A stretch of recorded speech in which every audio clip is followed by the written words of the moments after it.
বাংলাদেশি পণ্য ভারতের বিমানযোগে তৃতীয় দেশে রপ্তানির ট্রান্সশিপমেন্ট সুবিধা বন্ধ করেছে ভারত সরকার। এতে গতকাল থেকে তৃতীয় দেশের উদ্দেশ্যে রপ্তানির উদ্দেশ্যে আসা গার্মেন্টস পণ্যবাহী ট্রাক ফেরত যাচ্ছে বেনাপোল বন্দর থেকে।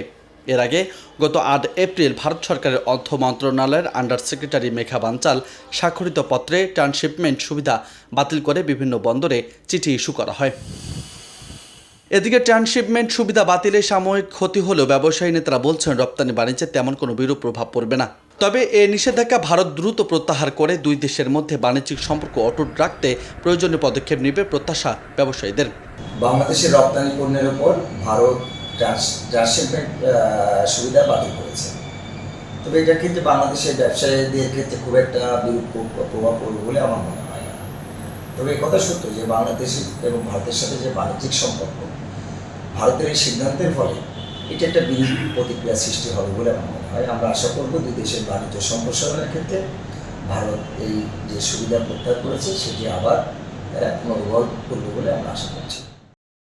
এর আগে হঠাৎ করে গত মঙ্গলবার ভারত সরকার কার্গো বিমান ব্যবহার করে তৃতীয় দেশে বাংলাদেশি পণ্যের রপ্তানির সুযোগ বন্ধ করে দেয়। এতে ভারতে ঢুকতে না পেরে এ ধরনের পণ্য চালান বেনাপোল বন্দর থেকে ফিরে যাচ্ছে। এতে ভারতের কার্গো বিমান ব্যবহার করে দ্রুত স্বল্প খরচে বাণিজ্যের পথও বন্ধ হয়ে গেছে।